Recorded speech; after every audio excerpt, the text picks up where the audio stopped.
Assalamualaikum warahmatullahi wabarakatuh. Perkenalkan, nama saya Aisyah, kelas 1B tingkat 1. Di sini saya akan membahas penyuluhan anti korupsi dengan tema upaya pemberantasan korupsi. Penyuluhan anti korupsi. Tema upaya pemberantasan korupsi. Yang pertama adalah korupsi. Korupsi adalah perbuatan melawan hukum dengan maksud memperkaya diri sendiri atau orang lain, baik perorangan maupun korporasi yang dapat merugikan keuangan negara atau perekonomian negara.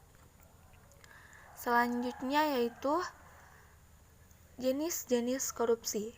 Jenis-jenis korupsi yang pertama adalah korupsi uang negara. Jenis perbuatan yang merugikan negara ini terbagi menjadi dua bagian, yaitu mencari keuntungan dengan cara melawan hukum dan merugikan negara, serta menyalahgunakan jabatan untuk mencari keuntungan dan merugikan negara. Yang kedua yaitu korupsi suap-menyuap, merupakan tindakan pemberian uang atau penerima uang dan hadiah yang dilakukan oleh pejabat pemerintah untuk melakukan atau tidak melakukan sesuatu yang bertentangan dengan kewajibannya, sebagaimana perbedaan hukum formil dan material. Yang ketiga, korupsi tindakan pemerasan.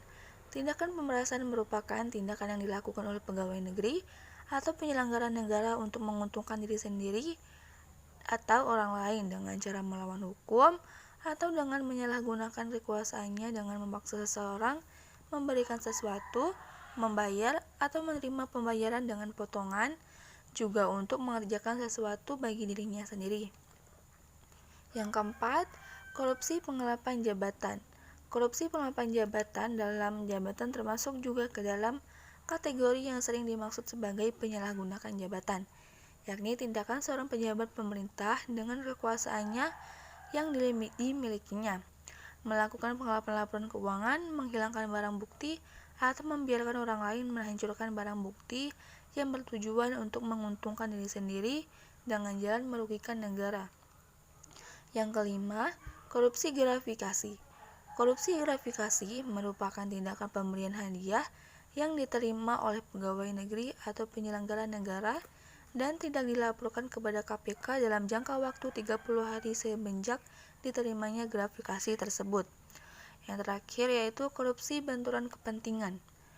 Korupsi benturan kepentingan dalam pengadaan merupakan kegiatan yang bertujuan untuk menghadirkan barang atau jasa yang dibutuhkan oleh suatu instansi atau perusahaan, orang, dan badan yang ditunjuk untuk pengadaan barang atau jasa ini dipilih setelah melalui proses seleksi yang disebut dengan tender.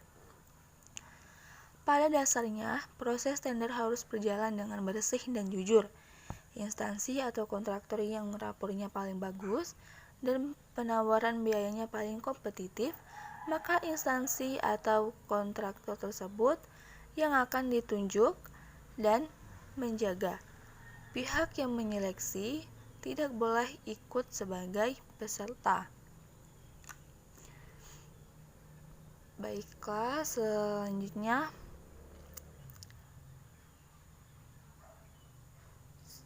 yaitu bagaimana cara upaya pemberantasan korupsi?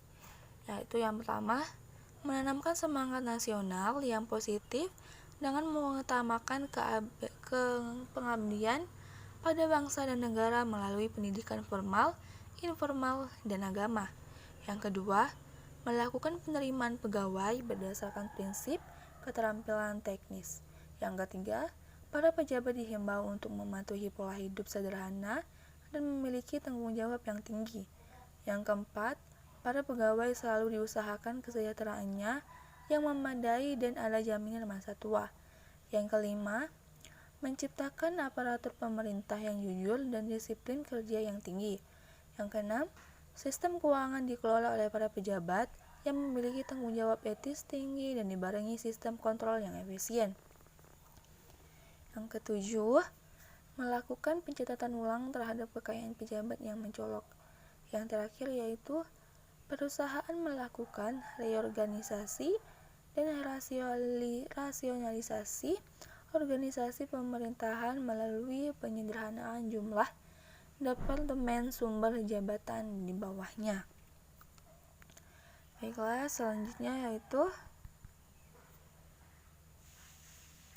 Selanjutnya, terdapat hambatan dalam melakukan pemberantasan korupsi antara lain hambatan struktural, kultural, instrumental, dan manajemen.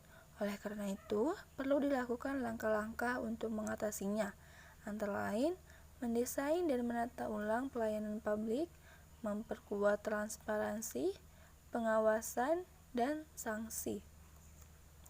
Selanjutnya, bagaimana cara upaya pencegahan korupsi, yaitu dengan cara menuntut ilmu, disertai iman yang kuat, terus menanamkan sifat kejujuran semenjak dini, ingat bahwa mencuri adalah perbuatan yang dosa dan dilarang agama. Baik, terima kasih. Cukup sekian yang bisa saya sampaikan. Mohon maaf apabila ada kesalahan kata. Saya akhiri. Wassalamualaikum warahmatullahi wabarakatuh.